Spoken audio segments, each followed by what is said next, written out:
Hay dos tipos de proteínas. Están las globulares, que tienen formas de globo, y las fibrosas, que tienen formas de ¿qué? Formas de filamento. Proteínas alargadas. Las globulares, que son circulares, son solubles en agua. Las fibrosas son insolubles en agua. Esa es la principal diferencia entre una y la otra. Entonces, esos son los grandes tipos de proteínas. Ahora, para poder hablar de estructura terciaria, tengo necesariamente que hablar de un tipo particular de proteínas que se llama globular, que son las proteínas más abundantes en los organismos, que son las proteínas solubles en agua. Entonces, cuando una proteína está en un medio acuoso, ella comienza a doblarse sobre sí misma, que es más o menos algo como esto. ¿Sí ven aquí la animación que les estoy mostrando en el puntero? Vean cómo la secuencia polipeptídica comienza a doblarse sobre sí misma. Eso se conoce como estructura terciaria de una proteína. ¿Qué es la estructura terciaria? Es la forma que asume la proteína cuando se dobla sobre sí misma. ¿Bien? Es una forma natural que ella toma. Esa forma natural se denomina estructura nativa. Bien, voy a dejar de compartir acá para mostrarles el concepto.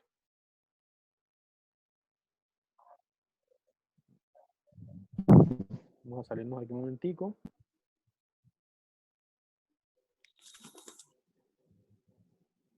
Bien. ¿Me ven aquí? ¿Me ven aquí como tal? ¿Sí? Sí. Entonces, estructura nativa. Nativa, de nativo. Estructura nativa. Entonces, ustedes tienen una proteína por acá, así, digamos así.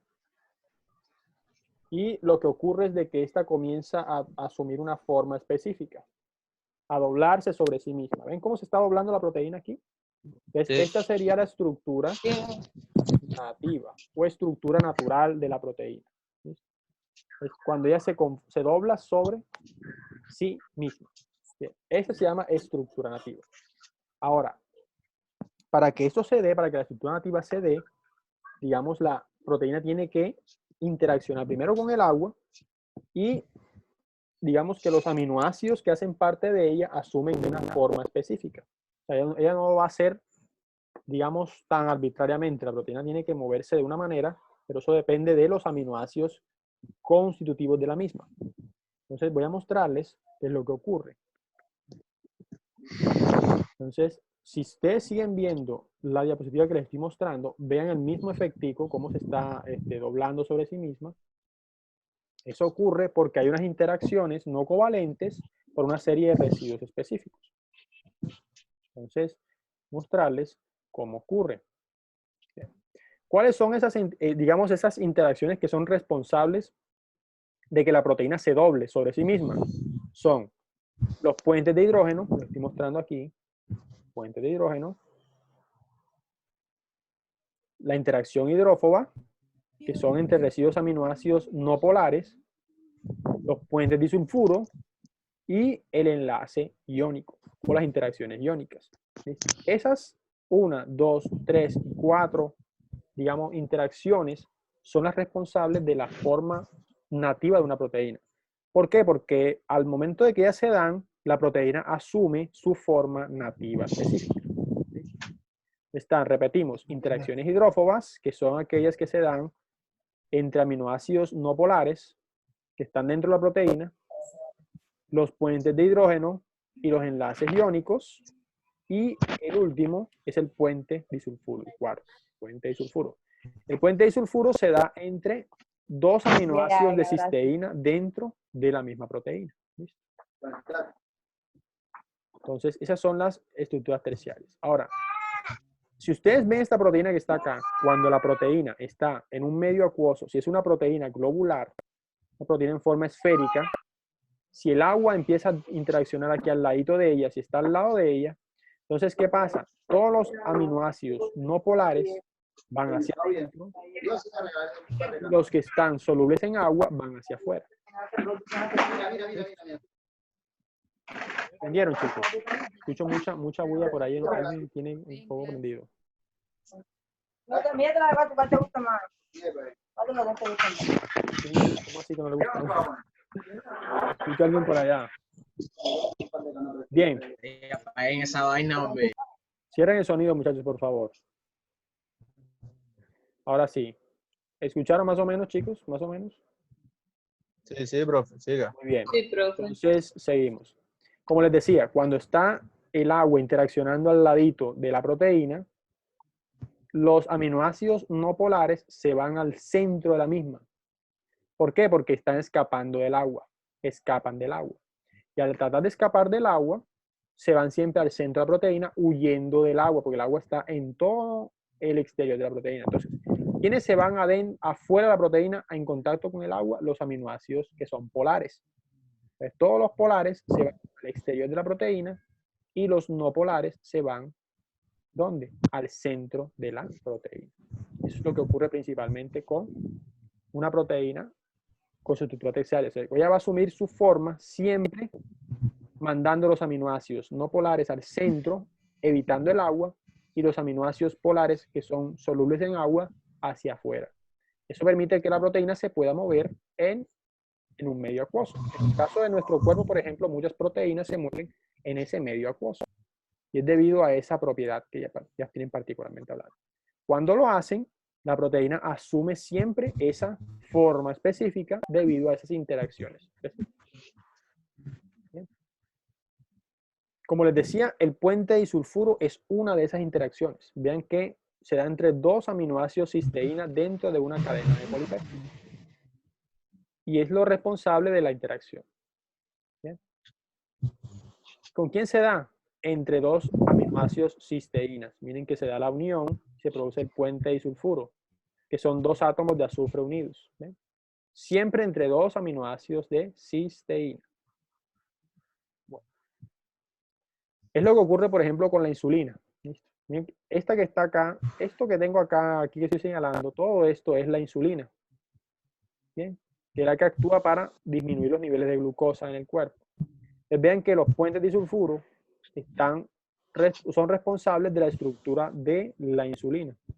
Hay unos puentes disulfuro entre las dos cadenas polipeptídicas y hay un puente disulfuro en la misma cadena de la insulina. Esta cadena es la cadena más pequeña, esta es la cadena más grande de la insulina, cadenas polipeptídicas. Y las dos están unidas por tres puentes disulfuro, dos puentes disulfuro entre dos cadenas polipeptídicas y un puente disulfuro en la misma cadena, pero una cadena más chiquitita. Entonces, esa es responsable de la estructura terciaria de la insulina. La insulina también tiene una estructura terciaria. ¿Sí ven cómo los puentes disulfuro son responsables de la estructura terciaria? ¿Ven cómo se dan ahí? Bien. Esto no vamos a ver de motivos ni nada de eso. Dominios. Concepto de dominio. Bueno. El dominio, o un dominio como tal, es básicamente... ¿Me pueden ver, chicos? ¿Sí? Sí, profe. ¿Sí? Muy bien. No sé qué pasó ahorita que se cayó el compartimiento de pantalla. Ahora sí, ¿pueden verla? ¿Pueden ver la diapositiva otra vez? Sí. Muy bien. Sí, sí. Bueno. Sí. Entonces, el dominio... Sí. En la estructura terciaria de una proteína, el dominio es una región específica de la proteína que le confiere sus propiedades. Es una estructura que es, digamos, típica de la proteína, típica de ella, y que, digamos, tiene una función única y específica de la misma. Si yo, digamos, tengo esta proteína que está acá, ustedes ven que tiene dos colores, un color naranja y un color azul. Vean que el color naranja y el color azul son básicamente, ¿por qué? Porque son dos dominios. Un dominio que está aquí y este dominio que está acá. Esta proteína que está en naranja es una proteína completamente independiente. Esta que está acá es una proteína también completamente independiente. Es decir, los dos dominios tienen las propiedades funcionales de la proteína. Este dominio en naranja, por ejemplo, tiene una función y este dominio en azul también tiene una función. Entonces, siempre una proteína tiene una o varias unidades estructurales que proporcionan sus funciones. Eso se llaman dominios. Por ejemplo, esto que yo les estoy mostrando acá es una proteína, se llama proteína transmembrana. ¿Por qué se llama transmembrana? Porque está atravesando la membrana celular. ¿Sí ven? Entonces, cuando una proteína transmembrana actúa, ella puede tener varios dominios, es decir, varias regiones específicas. Por ejemplo, hay un dominio, una parte de la proteína que está afuera de la célula y hay una parte de la proteína que está dentro de la célula. Entonces hablamos de que hay un dominio extracelular y un dominio citosólico o intracelular. ¿Ven? Es decir, son regiones de la proteína completamente independientes con su propia función y están ubicadas en una parte específica. Entonces, por eso se llaman dominios. Miren que hay una región enroscada que se llama dominio transmembrana, que es toda la sección de la proteína que está dentro de la membrana plasmática. Entonces, esa sección, la función principal es la de permitir que la proteína se asegure a la membrana de la célula y que quede fijada ahí. Entonces, también es un dominio. Entonces, siempre en una proteína pueden haber varios dominios. ¿Listo? Esta que está acá al lado, por ejemplo, se llama proteína de pase múltiple. ¿Por qué se llama de pase múltiple? Porque hace varios pasos por la membrana plasmática. Miren que hay 1, 2 y 3 pasos. Parece como si fuera un hilaje, ¿cierto? Un hilo, miren. El hilo entra por aquí, sale por acá, luego vuelve a entrar por aquí, sale por acá y luego vuelve a entrar por acá. Entonces contemos los dominios. O sea, este primer dominio, que es un dominio extracelular, o sea, este dominio transmembrana, otro dominio intracelular citosólico, otro dominio transmembrana, otro dominio extracelular, otro dominio transmembrana, otro dominio citosólico. ¿Cuántos dominios tenemos? 1, 2, 3, 4, 5, 6 y 7. ¿Okay? De esa manera, miren cómo hay 7 regiones de una misma proteína. Cada una de las 7 regiones aquí tiene su función. Eso se llama dominio de una proteína. Una región de la misma proteína con sus propiedades específicas y su función definida.